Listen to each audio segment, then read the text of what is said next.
ಅಮರಶಿಲ್ಪಿ ಜಕಣಾಚಾರ್ಯವರ ಕೆಲಸಗಳು ಶಿಲ್ಪಕಲಾಕೃತಿಗಳು ಕಾಲವನ್ನು ಹಿಮ್ಮೆಟ್ಟಿಸುವಂತಿವೆ ಅಂತ ಶಿವಮೊಗ್ಗ ಜಿಲ್ಲಾಧಿಕಾರಿ ಗುರುದತ್ತ ಹೆಗಡೆ ಹೇಳಿದ್ದಾರೆ. ಜಿಲ್ಲಾಡಳಿತ, ಜಿಲ್ಲಾ ಪಂಚಾಯತ್, ಮಹಾನಗರ ಪಾಲಿಕೆ, ಕನ್ನಡ ಮತ್ತು ಸಂಸ್ಕೃತಿ ಇಲಾಖೆ ಹಾಗೂ ಜಿಲ್ಲಾ ವಿಶ್ವಕರ್ಮ ಮಹಾಸಭಾ ಇವರ ಸಂಯುಕ್ತ ಆಶ್ರಯದಲ್ಲಿ ಕುವೆಂಪು ರಂಗಮಂದಿರದಲ್ಲಿ ಏರ್ಪಡಿಸಲಾಗಿದ್ದ ವಿಶ್ವಕರ್ಮ ಅಮರಶಿಲ್ಪಿ ಜಕಣಾಚಾರಿ ಸಂಸ್ಮರಣಾ ದಿನಾಚರಣೆ ಕಾರ್ಯಕ್ರಮ ಉದ್ಘಾಟಿಸಿ ಅವರು ಮಾತನಾಡಿದರು. ಜಯಂತಿ ಆಚರಣೆ ಸರಳವಾಗಿರಲಿ ಅಥವಾ ವಿಜೃಂಭಣೆಯಿಂದ ನಡೀಲಿ, ಜಕಣಾಚಾರ್ಯಂಥ ಮಹಾನ್ ಶಿಲ್ಪಿಯ ಕೆಲಸಗಳು ಅವರ ಮಹತ್ವ ಅರಿಯಲು ತೊಂದರೆ ಆಗುವುದಿಲ್ಲ.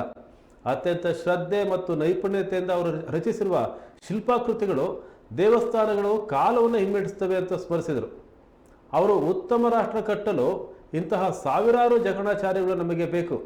ಜಕಣಾಚಾರ್ಯವರು ನಮಗೆ ಎಂದಿಗೂ ಸ್ಫೂರ್ತಿಯಾಗಿದ್ದಾರೆ ಅಂತ ಹೇಳಿದರು.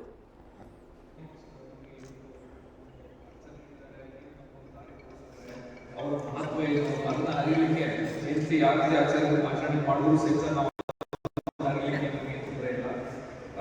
ನೂರಾರು ವರ್ಷಗಳು ಆದರೂ ಸಹಿತ ಅವರು ಮಾಡಿಲ್ಲ. ಅವರ ಕ್ರಿಯೆ, ಅವರ ಹೆಸರು, ಅವರು ಮಾಡಿರುವಂತಹ ದೇವಸ್ಥಾನಗಳು ಆ ಕಾಲವನ್ನು ಮೆಟ್ಟಿ ನಿಂತಿದೆ. ಅಂದ್ರೆ ನಮಗೆ ನಾವು ಒಂದು ಕೆಲಸದಲ್ಲಿ ಯಶಸ್ಸು ಮಾಡಬೇಕಾದ್ರೆ ಆ ಶ್ರದ್ಧೆ, ಆ ನೈಪುಣ್ಯ ನಾವು ಮಾಡಬೇಕು ನಮಗೆ ತೋರಿಸಿದ್ದಾರೆ. ಸೊ ಬಹುಶಃ ನಮ್ಮ ದೇಶಕ್ಕೆ ಇವತ್ತು ಇಂದು ಒಳ್ಳೆಯ ರಾಷ್ಟ್ರವನ್ನು ಮುನ್ನಡೆಸಲಿಕ್ಕೆ, ಒಳ್ಳೆಯ ರಾಷ್ಟ್ರವನ್ನು ಕಟ್ಟಲಿಕ್ಕೆ ನಮಗೆ ಸಾವಿರಾರು ಲಕ್ಷಾಂತರ ಜಕಣಾಚಾರ್ಯಗಳ ಅಗತ್ಯ ಇರುತ್ತದೆ. ನಾವು ಅವರಿಂದ ದೇಶವನ್ನು ಇವತ್ತಿಗೆ ಅವರ ರೀತಿಯಲ್ಲಿ ಕಟ್ಟಲಿಕ್ಕೆ ಒಂದು ಪ್ರಯತ್ನ ಮಾಡೋಣ ಹೇಳ್ತಾ ಎಲ್ರಿಗೂ ಇನ್ನೊಮ್ಮೆ ನಮ್ಮ ಜಕಣಾಚಾರ್ಯ ಅವರ ಜಯಂತಿಗೆ ಒಂದು ಶುಭಾಶಯವನ್ನು ಹೇಳಿ, ಅವರ ಅಮರಶಿಲ್ಪಿ, ಅವರ ಹೆಸರು ಅಮರವಾಗಿರಲಿ, ಅವರ ಆಲೋಚನೆಗಳು, ಅವರ ಕಾರ್ಯ ಇನ್ನೂ ಅಮರವಾಗಿರಲಿ ಅಂತ ಹಾರೈಸ್ತಾ ಮತ್ತು ಎಲ್ಲರಿಗೂ ಹೊಸ ವರ್ಷ ಶುಭಾಶಯಗಳು.